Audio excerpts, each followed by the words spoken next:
نحمده ونصلي على رسوله الكريم أما بعد فأعوذ بالله من الشيطان الرجيم بسم الله الرحمن الرحيم وأنتم الأعلون إن كنتم مؤمنين صدق الله العظيم. عزیزان محترم اور میرے بزرگوں، اللہ تعالیٰ نے حضرات صحابہ کرام رضوان اللہ علیہ اجمعین کو سارے عالم کے اندر کامیابی اور کامرانی کا حامل بنا دیا ہے،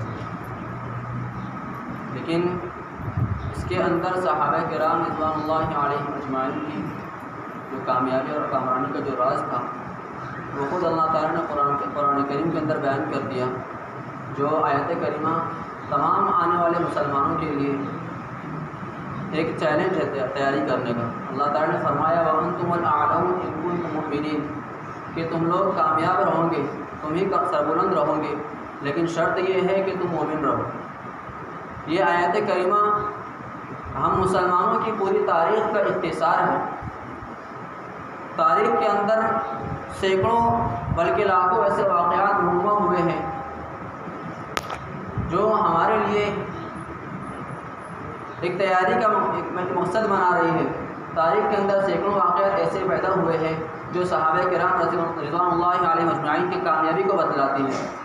تاریخ ہمارے سامنے جنگ بدر کی مثال پیش کرتی ہے کہ جنگ بدر کے اندر صحابہ کرام کو جو کامیابی ہوئی وہ صرف ایک رشتے کی مضبوطی کی بنیاد پر ہوئی، اور وہ رشتہ اللہ تعالیٰ کے ساتھ مضبوط تعلق کا تھا۔ آج ساری دنیا کے اندر مسلمان جو پریشان نظر آ رہے ہیں، اس کی وجہ صرف یہی ہے کہ آج ہمارا تعلق اللہ تعالیٰ سے ٹوٹ چکا ہے۔ جنگ بدر کے اندر جو کامیابی ہوئی وہ صرف اسی رشتے کی مضبوطی کی بنیاد پر ہوئی، حالانکہ اگر دیکھنا چاہیے، اگر کامیابی ملنی چاہیے تو کفار مکہ کو ملنی چاہیے تھی، کیونکہ کفار مکہ تقریباً تعداد کے اندر 1000 تھے اور بڑے جوش و خروش کے ساتھ آئے ہوئے تھے۔ لڑائی کے اندر کفار مکہ کا سب سے بڑا سردار ابو جہل 2 بچوں یعنی معاذ رضی اللہ عنہ اور معاوض رضی اللہ عنہ کے ذریعے مارا جاتا ہے۔ حالانکہ کفار مکہ کو جنگ کے اندر جو کامیابی کی سب سے جو چیزیں ہوتی ہیں وہ سب کے سب کفار مکہ کو حاصل تھی۔ کفار مکہ تعداد کے اندر بھی سب سے زیادہ تھے اور بڑے جوش و خروش کے ساتھ تھے، اور سب سے بڑے جنگجو اور بہادر انہی کے اندر انہی کو دستیاب تھے۔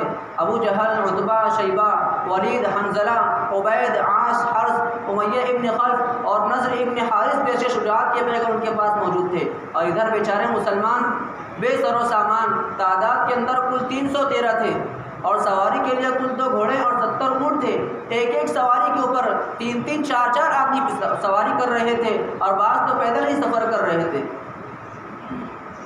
جب بدر کے اندر پہنچتے ہیں تو کیا دیکھتے ہیں کہ کفار مکہ پہلے ہی سے ایک بلند جگہ کے اوپر اپنا پڑاؤ ڈال چکے ہیں۔ یہاں مسلمانوں کو پست اور ریتیلی زمین کے اوپر پڑاؤ ڈالنا پڑا، ایسی جگہ پر کہ جہاں اگر کسی کو پیاس لگتی ہے تو ایک گھونٹ پانی پینے کو نہ ملے۔ لیکن جب لڑائی شروع ہوتی ہے تو کیا دیکھتے ہیں کہ کفار مکہ گاجر اور مولی کی طرح کاٹے جا رہے ہیں۔ کفار مکہ کا سب سے بڑا سردار، مسلمانوں کا سب سے بڑا دشمن 2 بچوں کے ذریعے مارا جاتا ہے، اور حضرت عبداللہ ابن مسعود رضی اللہ عنہ اس کے سر کو جسموں سے جدا کر دیتے ہیں۔ آپ جانتے ہیں کہ عبداللہ ابن مسعود کون ہیں؟ یہ وہی ہیں جن کو مکہ کے صحن کے اندر اسی ابو جہل نے مارتے مارتے بے ہوش کر دیا تھا۔ آج میدان جنگ کے اندر وہی عبداللہ ابن مسعود ابو جہل کا سر قلم کرتے ہیں۔ ابو جہل کے بعد امیہ ابن خلف کفار مکہ کا سب سے بڑا سردار مانا جاتا تھا، لیکن جب اس نے دیکھا کہ اس کے ساتھی تلواروں کے اندر اس طریقے سے مارے جا رہے ہیں تو میدان جنگ چھوڑ کر بھاگنے لگا۔ حضرت بلال حبشی رضی اللہ عنہ اس کے پیچھے بھاگے اور اس کو گرایا اور اس کے پیٹ پر نیچے سے تلوار چلا دی۔ حالانکہ بلال حبشی رضی اللہ عنہ کو یہی امیہ ابن خلف دوپہر کے وقت تپتی ہوئی ریت پر لٹا کر کے سخت سے سخت سزائیں دیا کرتا تھا، اور کہتا تھا کہ بلال کلمہ کو چھوڑ دے، تو بلال کہتے کہ اللہ تعالیٰ ایک ہے، کلمہ کو میں کیسے چھوڑ سکتا ہوں۔ تو یہ تعلق تھا کہ اللہ تعالیٰ نے ساری مشکلات کے بعد اللہ تعالیٰ نے صحابہ کرام کو پوری دنیا کے اوپر حکومت کرنے والا بنا دیا۔ لیکن آج دیکھا جائے تو آج ساری دنیا کے اندر مسلمان پریشان نظر آ رہے ہیں۔ ملک اندلس کے اندر ایک وقت میں ملک اندلس کے اندر مسلمانوں کی حکومت تھی، لیکن آج وہاں کی حالت یہ ہے کہ آج ایک مسلمان بھی وہاں نام لینے کو نظر نہیں آتا ہے۔ مسلمانوں کو اس طریقے سے بے گھر کیا گیا، بلکہ مسلمانوں کو ان کا مذہب چھوڑنے پر بھی مجبور کیا گیا۔ ملک برما کے اندر مسلمانوں کو بے گھر کیا گیا، مسلمانوں کو اپنا مذہب چھوڑنے پر مجبور کیا گیا، علماء کرام کو سخت سے سخت سزائیں دی گئی، عورتوں کو زندہ لوگوں کو آگ کے اندر جھونکا دیا گیا۔ آپ دور نہ جائیں بلکہ خود اپنے ملکوں کو دیکھ لیجئے کہ آج ہمارے ساتھ کیا نہیں کیا جا رہا ہے، کون سے ایسے مظالم ہیں جن کو ہم برداشت نہیں کر رہے ہیں۔ حالانکہ ایک وقت وہ تھا کہ اسی ملک کے اندر ہماری حکومت تھی، لیکن آج ہماری حالت یہ ہے کہ آج ہم اطمینان کے ساتھ زندگی نہیں گزار سکتے ہیں۔ کہیں ہمارے قتل کی تدبیریں کی جاتی ہیں، کہیں ہمیں غیر ملکی کہہ کر کے بدنام کیا جا رہا ہے، کہیں NRC اور CAA کا نفاذ کر کے ہمیں ملکوں سے نکالنے کے منصوبے بنائے جا رہے ہیں۔ میرے دوستوں، آج ہم سوچیں کہ آج ہماری حالت ایسی کیوں ہو گئی ہے۔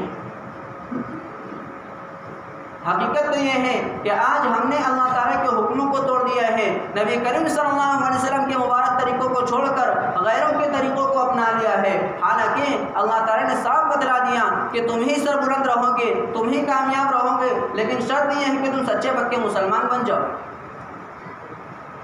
آج نمازیں ہم ترک کر دیتے ہیں، نبی کریم صلی اللہ علیہ وسلم کے مبارک طریقے کو ہم چھوڑ دیتے ہیں، شراب نوشی اور جوئے بازی ہمارا شیوا بن چکا ہے، ناچ گانا بجانا ہمارا مشغلہ بن چکا ہے، اتحاد اور اتفاق ہم میں نہیں، اخوت اور خودداری سے ہم دور ہیں۔ گویا کہ نبی کریم صلی اللہ علیہ وسلم کے صحابہ کرام کی ایک بھی عادت ہمارے اندر موجود نہیں ہے، صرف مسلمان ہونے کا ہم جھوٹا دعویٰ کرتے ہیں۔ میرے بھائیوں، حقیقت تو یہ ہے کہ آج ہم صرف دنیائی مشغلوں کے اندر اور دنیائی مشغلے کو ہم نے دنیائی مصروفیت کو اپنا مشغلہ بنا لیا ہے، نہ ہمیں موت کی کوئی فکر ہے، نہ آخرت کی کوئی تیاری کی ہے۔ اب آج تو حالات یہاں تک کے آ چکے ہیں کہ 10ویں مرتبہ قبرستانوں کے پاس سے اور قبروں کے پاس سے گزر ہوتا ہے، لیکن کبھی ہمارے دل کے اندر ایسا تصور بھی نہیں آتا کہ ہمیں مر کر ایک دن یہی جانا ہے۔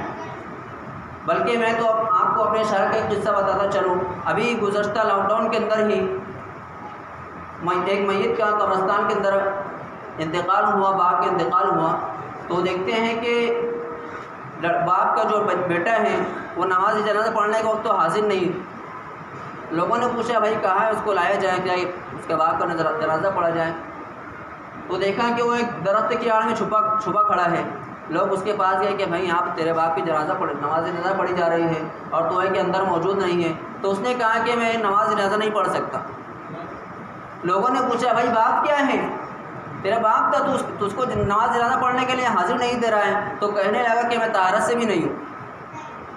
جس باپ نے اپنے بچے کے لیے پوری زندگی صرف اسی چیز کے اندر گزار دی، اسی محنت کے اندر گزار دی کہ کیسے میں اپنے بچے کو راضی کر لوں، کیسے اس کی ساری تکلیفوں کو دور کر دوں، لیکن آج حالت یہ ہے کہ وہ بچہ اپنے باپ کی نماز جنازہ پڑھنے کے لیے بھی راضی نہیں۔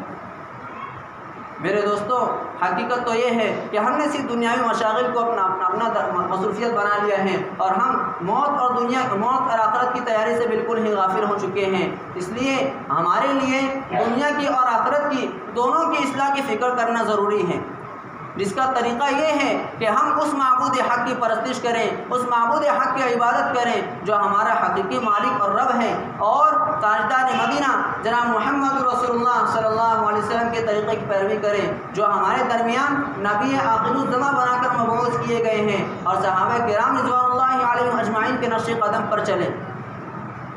صحابہ کا ایک ایک طریقہ ہمارے لیے کامیابی کا راستہ ہے۔ اللہ تعالیٰ ہم سب کو نبی کریم صلی اللہ علیہ وسلم کے طریقوں پر اور صحابہ کرام رضی اللہ علیہم اجمعین کے نقش قدم پر چلنے کی توفیق نصیب فرمائے، آمین۔ وآخر دعوانا ان الحمدللہ رب العالمین۔ جن حضرات کی سنت واقعی وہ سنت ادا کریں۔